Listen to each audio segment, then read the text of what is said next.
Hello and welcome to Ahval English, and we wish you all very happy and wealthy year. And we are here to meet you and to offer you our analysis as three editors of Ahval, myself, Yavuz Baydar, and in Washington, D.C., İlhan Tanır, the editor of Ahval English, and Ergun Babahan, the editor of the Ahval Turkish. So often as we can, we will offer you our insights about developments in Turkey, the agenda. It is a huge story, as you know, as you follow from Ahval English, and we will touch upon the most important topics from a journalistic point of view. There are two today. One is the developing constitutional crisis with the Constitutional Court as epicenter. As many of you know, following from the Ahval English news stories, that Constitutional Court, under heavy pressure, ruled in favor of three journalists, prominent ones, two of whom were sitting in jail more than 480 days, nearly 1.5 years. Professor Mehmet Altan, Dr. Şahin Alpay, and Turhan Günay, who is now released, but their three applications were handled by the Constitutional Court. And the court's pro-freedom ruling, the court ordered these two journalists, was not obeyed by the lower courts. So a huge crisis erupted, unprecedented in Turkish Republic's history. And at the moment, crisis deepens and nobody has a clear idea how it will be resolved. We will look at this issue, which continued today, with the lower court rejecting once more the application by the lawyers of Mehmet Altan, and decided that his detention would continue. It's an open-ended process, and the question also is what the European Court of Human Rights will react to this dramatic development. I think Ergun Babahan will offer his brief insight about this as we continue with Syria and Afrin crisis in the next round. Ergun? It seems that the social contract between Turkish citizen and Turkish state is over now. As a Turkish citizen, you have obligations towards the state, but the state has no rules for you. The written contract is that when you look at the matter, it doesn't look like a crisis in Turkey because Turkish media is very one-sided and everybody claims that Constitutional Court decision was illegal, pro-government media, and when you look at it, it's more than 70% of the Turkish media, especially on broadcast media. Ordinary people on the street mostly do not aware the importance of this decision and its afterwards and the impact of it for the near future of Turkish Republic. It is going to create a kind of chaos and might end up more violence, more disrespect for the rule of law in Turkey, especially with this Syrian policies on the rise. We might expect more trouble for Turkey in the near future.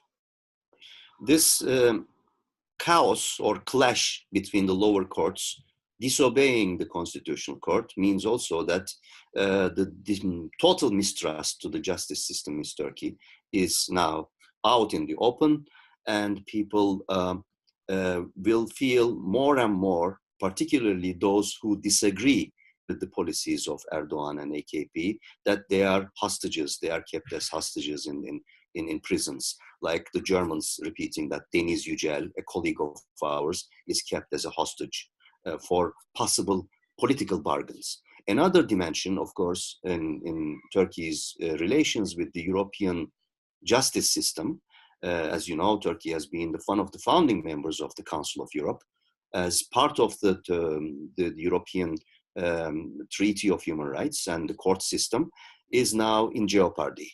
The European Court of Human Rights might, in this case, intervene, as it indicates these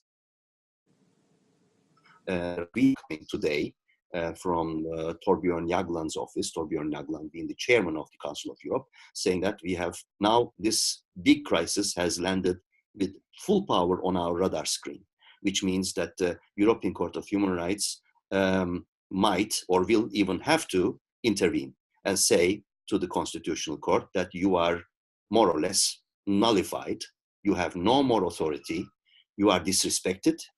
That's why people who feel badly harassed in terms of misjustice will have to turn to us directly. So this will create another dimension of a crisis, putting more pressure on Ankara, Erdogan, which might lead to Turkey considering even visiting the European court system. This is not out of the question. There are many shocks about 3 or 4 years now coming from Turkey that this is not an impossible development. So we have our eyes on this development as Ahval. But let's go to the other subject, which is equally, if not more, dramatic escalation about Afrin, Syria, cross-border operation. Afrin being the mainly Kurdish pocket in northern Syria, the mainly Kurdish Syria, Syrian Kurdistan, if you will. And the war of words are rising between Erdogan and mainly Pentagon, Washington. The question now being is whether or not Turkish armed forces will start the cross-border operation and will enter the Afrin pocket to take it over, to seize it, or to get settled there. That is a question. What is the possible answers, Ilham? Well, it's really hard to predict at this moment. Over the weekend, Pentagon told Ahval that the spokesman for the Pentagon, Eric Cohen, stated that U.S. does not see any real threat coming to any of its partners on the ground, openly indicating the Syrian Kurds. But on the other hand, when we look at Turkey, just Saturday morning, Turkish forces shelled Syrian Kurds in Afrin. But also since Saturday, 3 days in a row, Turkish President Erdogan has been threatening both Syrian Kurds, but also Washington for its calculations. Mr. Erdogan has been especially angry about disclosed plans by the Pentagon, that Pentagon is going to help Syrian Kurds to create about 30,000 border patrols. That means, as we all know, Turkey sees YPG or Syrian Kurds as terrorist organization, as the sister organization of PKK, and Turkey does not see them as legitimate forces there.